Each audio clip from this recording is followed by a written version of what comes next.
finances and relationships. Who holds the more power when, of course, this particular scale is leaning to their side, and we're speaking about money and power in relationships. So we asked you earlier on in our question of the day, do you think financial dependence fosters domestic abuse in relationships or marriages? Do you think financial dependence fosters domestic abuse in a relationship or marriage? And we have quite a few responses here on Facebook, to be specific. And Mpiga Wanaruona Davis says it should lead to a happy marriage. I feel like if you could elaborate more, Mpiga, but I kind of get you. George Moguma says yes, to a great extent. Kilach Maxwell Leon says, especially when she is the provider. Him is very specific. When the lady is the provider, kuna shida hapo. Felix Sankale says yes. Kip Korir Koech says yes. Nehemiah Tunoi says yes. Mwangemi Jared says yes. Like him, like clearly that's an experience. Kilach Maxwell Leon says 100%. Kip Koech Stephen says yes, it contributes. Rashid Arab Kesicho says yes, the game is nowadays like a business partnership that is formed with the main aim of generating income, what you guys spoke about earlier in the conversation. And Andy Njuguna says yes, I think everyone should be independent financially, otherwise you just become a burden. Depend on yourself at least 60% of the time, and your partner will appreciate it. So let's take this comment of Andy Juguna, because we were speaking about respect right before the break, and he mentioned something that you have to marry or be in a relationship or date someone who you're on the same scale with, because at the end of the day, human beings are human beings. You know, I once had someone say, when you're in your partner, or whatever, a partner for this matter, goes out to do their work, so they're meeting other people who are either like you or higher than you, and they're still human beings. They can be motivated to an extent of attraction or just motivated like, wow, like these people are like really fire, oh dope. And then you're back home and maybe you're doing what you're doing best, but then character is a very fluid thing these days, right? So what's your perspective on that and respect? I have a situation where I'd love to hear what you'd say about it, yeah? So let's assume these people met in the early 20s. They both don't have anything. And fortunately or unfortunately, the woman gets pregnant. And now she has to take care of the kids, yeah? She takes care of the kids, and then kid number 2, kid number 3, kid number 4. So what she has been doing is probably, yes, working, but the salary income isn't able to build her anything, because it's not as much as the husband's. And the husband has been, working on himself for longer periods, for generating wealth. And in this situation, the woman has been building the home, she has been raising the children, and sometimes going to work, even when she's pregnant. Would you equate that to the people you meet at work? Would you equate that to something you have built? This one has a whole business empire. This one has built a home for you. How are you going to gauge how the respect is to be served? First and foremost, the respect was lost the minute the woman delegated her reproductive health care to a man. Because at the end of the day, you're having 4 kids with no job. What are you doing? At the end of the day, okay, we live in a time and age where these are things you can plan. You get? In this situation, the man wasn't doing anything he was providing. He was taking the kids to school and all that, paying for the fees, paying for the rent, yada yada. But the kids have grown up, yeah? And now probably they're leaving the house. The woman doesn't have as substantial things to show for her work except for the kids and the home, but the husband has a whole empire, a whole business. So how am I supposed to know who is to be respected more? This one has a whole home and this one has a whole business. So do you think money is still a factor there? Definitely. And I will say it again, right? The man will look at you like this, right? Because there will be women who will tell you, by the way, I'm not ready for kids. I'm not ready for kids until, and a man will be able to respect that, because he knows this woman is not going to put themselves in a situation where they're not able to take care of their business. You get? like in terms of taking care of themselves, in the sense of that relationship is something that they're opting into. It's not like they're forced to be there, you know. This is how people think nowadays. But before, these situations exist. That's okay. Yeah. But you have to understand one thing, and this is something that it's a point of acceptance, right? If you're in that situation, concede in the sense of the power was lost the minute you started popping out babies without the ability to take care of them. So now you get, so even though comes. Even though this man was walking on water, you have a responsibility. If we're looking at the 20s, wasn't it still a very patriarchal, society? It is still patriarchal. It is, but we're looking. You see, right now there's a lot of evolution. We can argue this way, but even back then, there was still issues, but a woman knew her role, and women's liberation, was also, a journey, right? So if a woman is having children, she knows that she's having issues. She just can't get out of it. Pardon? She can't get out of it. Like, it's not as easy to opt out, right? It's when it comes to family planning, it looked different.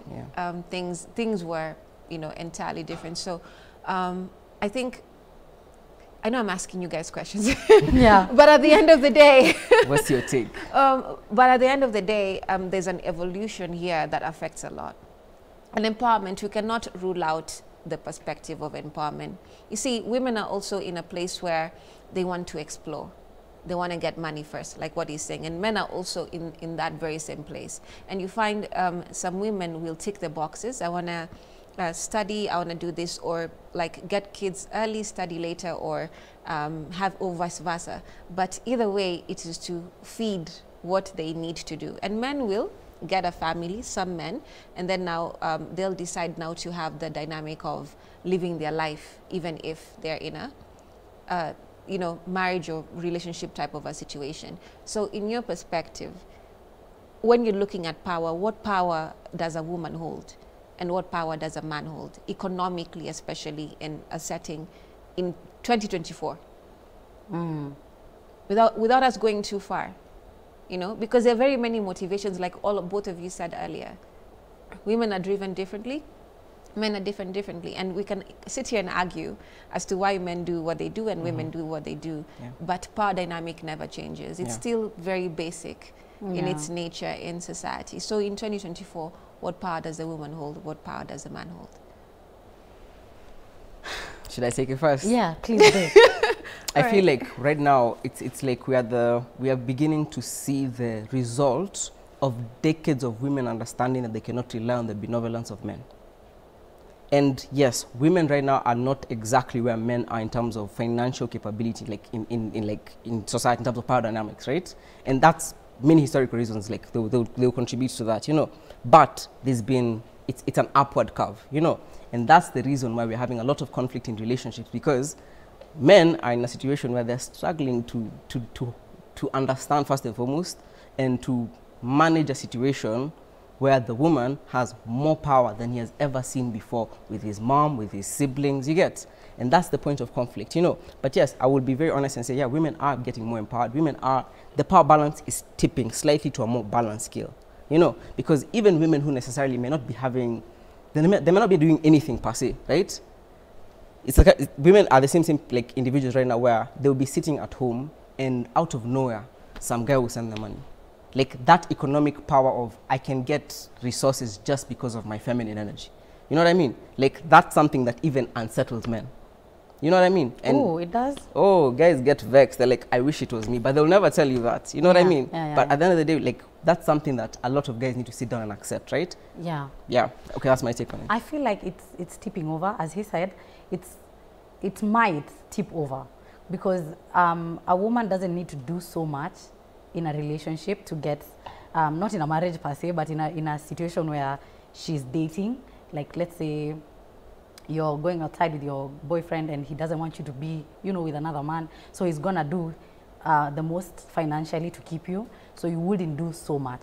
But when it's in a marriage, it's a whole total different thing. So because you might find that the man isn't, as wealthy or is as wealthy, but still would want to keep the shorty, the lady, Yeah. So So basically, it might tip over if women use their minds and feminine energy rightfully, you know?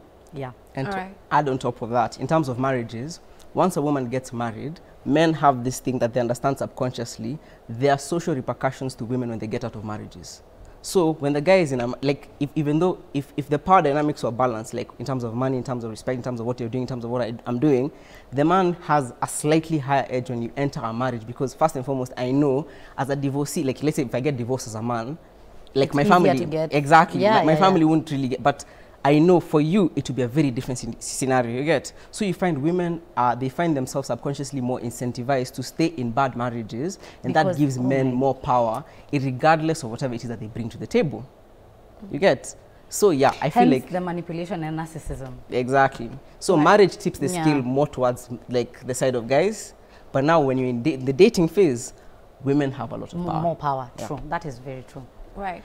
So let's take a look at the dynamic of you're in a relationship and you're looking at this whole power dynamic balance. You know, all this information like I asked you, you know, right before the break.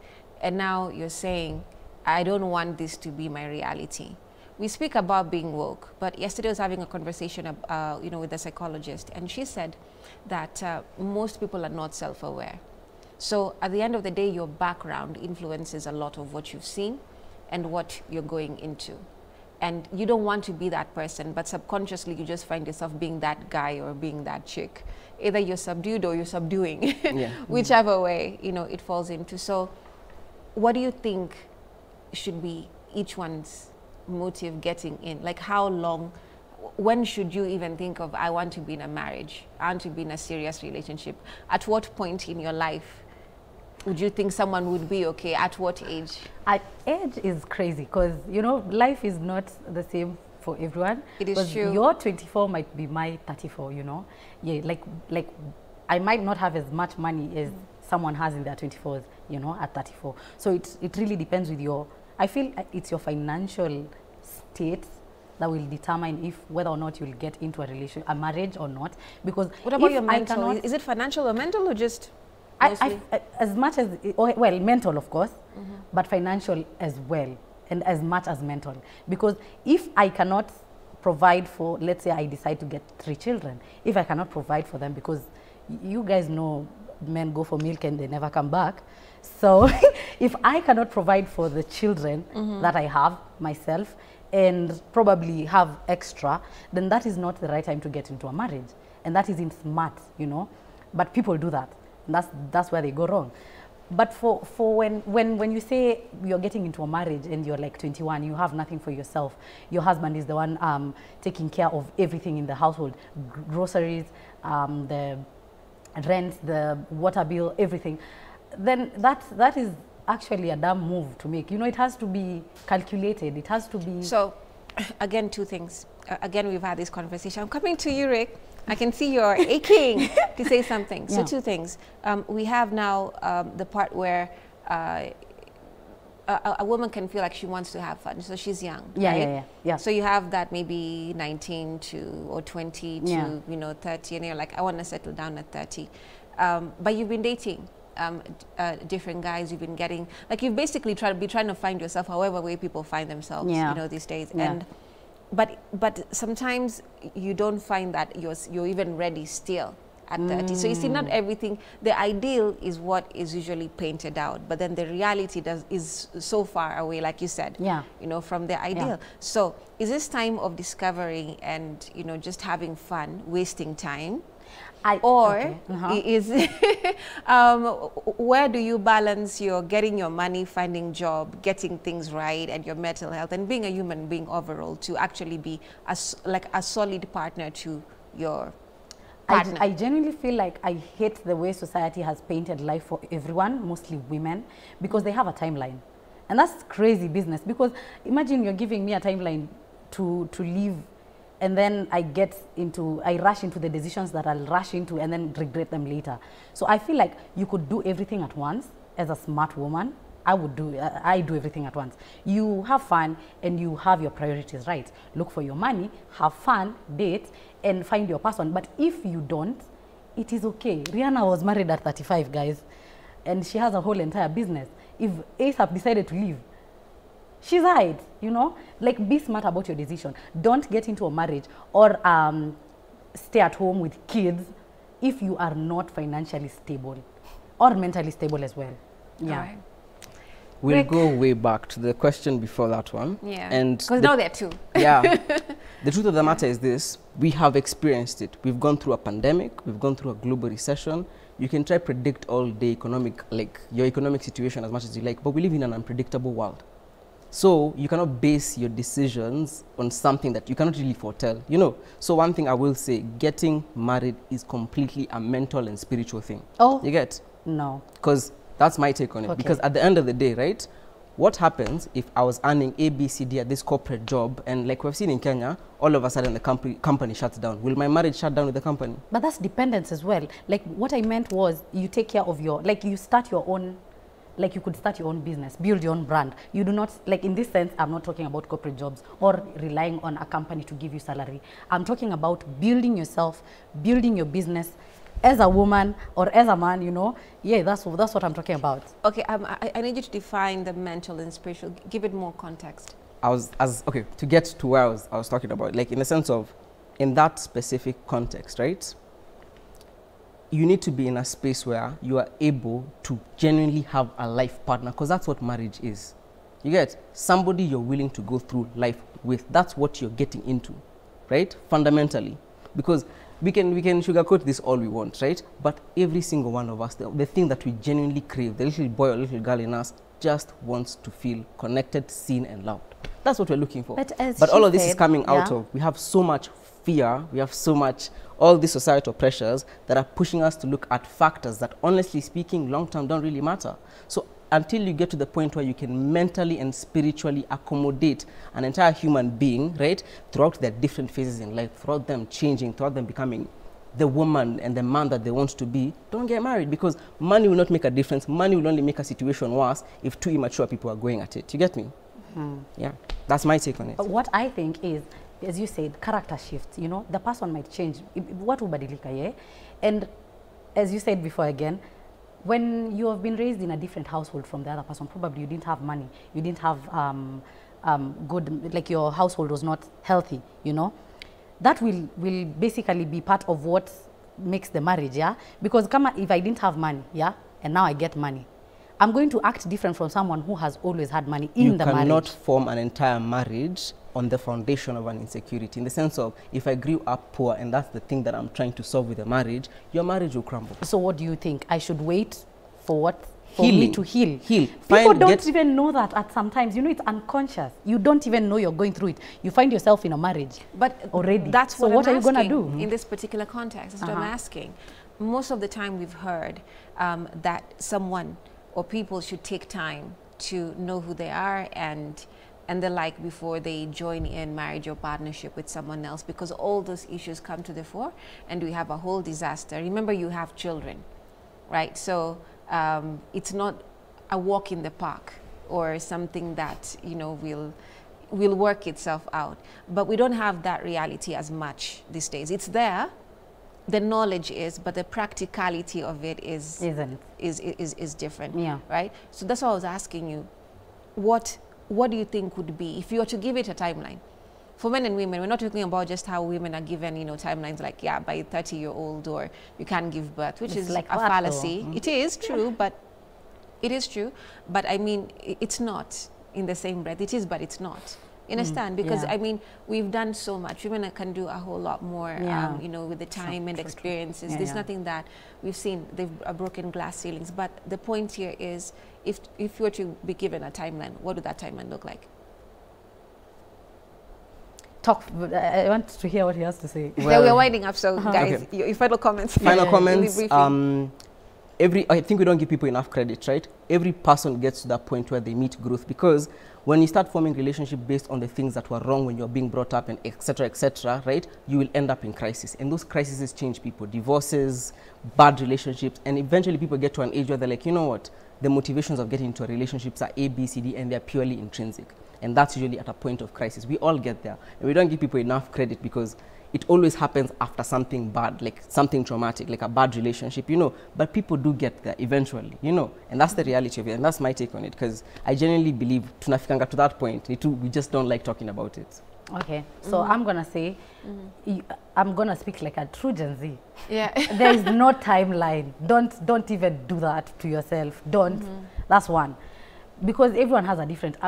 Just don't have a timeline. Yeah, that's one. And then two, have financial independence. No matter the mental maturity, emotional maturity. Yeah. Yes, on yourself, on yourself. Emotional maturity, mental maturity, psychological healing or whatever, have financial stability, because you might know yourself, but your partner might change anytime. The person you married might not be the person you end up with for the rest of your life. And it happens. People you knew for 10 years, it end up being a whole entire different person the next. That's true. You know? So know yourself enough, and also have financial stability for yourself. Right. That's it. Yeah. Okay, then, thank you so much for coming in today, and that's our app. My director is like, hey, bye.